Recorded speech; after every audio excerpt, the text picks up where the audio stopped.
আপনার অপরাধের দোষ স্বীকার করেন আপনি? জি স্যার, 100%। এর ভিতরে কোনো ভুল নেই। আপনাকে 5,00,000 টাকা আর্থিক জরিমানা করা হলো, আপনি এই বিষয়গুলো সংশোধন হয়ে যাবেন। কি লিখছেন আর বিক্রি করছেন কি কাগজ কলমে? কি বাইরে থেকে কেউ লিখে দিয়ে গেছেন, আপনারা নিজেরা লিখছেন? তাহলে দোষটা কার এখন? 88 টাকা। 88 কত? 86 টাকা।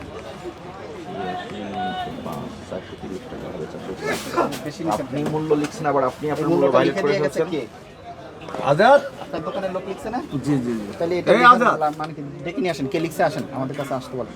এই আজাদ, তুই বাসা বেচলি এটা 88 টাকা, এখানে লিখলি 86 টাকা। আপনি এদিকে আসেন, এদিকে আসেন। এটা মেয়াদ শেষ হয়ে গেছে। এই আপনি কে বলছে? আপনি এটা লিখছেন আপনি? এই যে বোর্ড, জি, এটা কত লিখছেন? বুটের ডাল এটা হলো আপনার যে 50 কেজি বস্তা আছে, 25 কেজি বস্তা আছে, বিক্রি করছেন কত? ওই যে বিক্রির লেখা প্রতি মূল্য প্রতি কেজি কত লিখছেন এটা? এটা 25 কেজি। আরে বাবা, আপনি এত কিছু কথা, আপনি বিক্রয় মূল্য কত লিখছেন? 86 টাকা। এটা বিক্রি করছেন কত করে? এটা স্যার খুচরা, আর এটা হলো পাইকারি স্যার। না পাইকারি না তো, আপনাকে এখানে বিক্রয় মূল্য লিখতে হবে। 90 টাকা করে বিক্রি করেছে। 440 না, 440 ভাগ 5, 88 টাকা করে বিক্রি এত করেছে। বছর পরে কি এগুলো আপনাদের শিখাই দিয়ে যেতে হবে কোন দামে কি কোন মূল্য তালিকা লিখতে হবে? যে 25 কেজি বস্তা সেল হয় তো খুচরা খুব কম, খুচরা সেজন্য 2 টাকা বাড়ছে এটা। আপনাকে তো খুচরা মূল্যই লিখতে হবে এখানে, নাকি এখানে খুচরা বিক্রি হয় না এরকম কোনো বিষয়? হয় 5 কেজি না থাকলে এখানে লিখে দিবেন এখানে খুচরা বিক্রি হয় না। তাহলে এই মূল্য তালিকা কোনটা হওয়া উচিত? ওই খুচরা কেজি। তাইলে আপনি কি লিখছেন আর বিক্রি করছেন কি কাগজ কলমে? কি বাইরে থেকে কেউ লিখে দিয়ে গেছেন, আপনারা নিজেরা লিখছেন? তাহলে দোষটা কার এখন? আপনি এইটাকে লিখছেন, আপনি এটাই এখানেই করবেন। আমি তো এই জন্যই চেক করতে আসছি। লেখেন প্রসিকিউশন। আবার এই যে পণ্যটা এপ্রিল মাসে মেয়াদ শেষ হয়ে গেছে 2025 সালের, এখনো রেখে দিয়েছেন। এটা কোম্পানি নিয়ে যাবে, এটা আমাদের তো কোম্পানি নিয়ে যাবে না কি করবে সেটা তো আমি বলি না, আমি বলছি আপনি র্যাকে কেন রাখলেন? যেটার মেয়াদ উত্তীর্ণ হয়ে যাবে সেটা আলাদা করে রাখতে হয় না?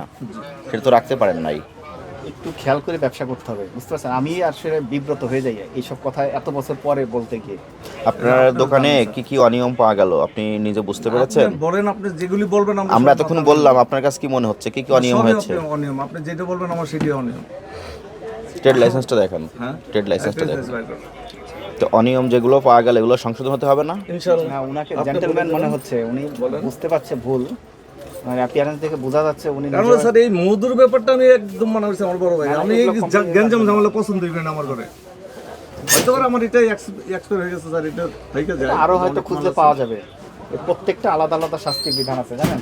জি স্যার। উৎপাদন তারিখ, মেয়াদ উত্তীর্ণের তারিখ, খুচরা মূল্য কিচ্ছু নাই, সেটারও একই শাস্তি। নেন। তারপরে মূল্য তালিকা হালনাগাদ নাই, সেটারও একটা শাস্তি একই। তার মানে 3 ধারায় 1.5 লক্ষ টাকা জরিমানা হতে পারে। তা আপনি বলে দেন। কি করবেন আপনি করেন স্যার, আমাদের কিছু বলার নেই। ভবিষ্যৎ হোক নিরাপদ, বিনিয়োগ হোক বিশ্বস্ত, আর আমার পছন্দ সল্ট বে। ওয়েলকাম টু সল্ট বে। আপনার অপরাধের দোষ স্বীকার করেন আপনি? জি স্যার, 100%। এর ভিতরে কোনো ভুল নেই। আপনাকে 5,00,000 টাকা আর্থিক জরিমানা করা হলো, আপনি এই বিষয়গুলো সংশোধন হয়ে যাবেন। যাক, জরিমানা কম হয়েছে কিন্তু নেন, এটা রাখবেন, পড়বেন। এটা পড়লে সব ওখানে লেখা আছে, বুঝতে ধারা পারবেন। সব দেখায় না।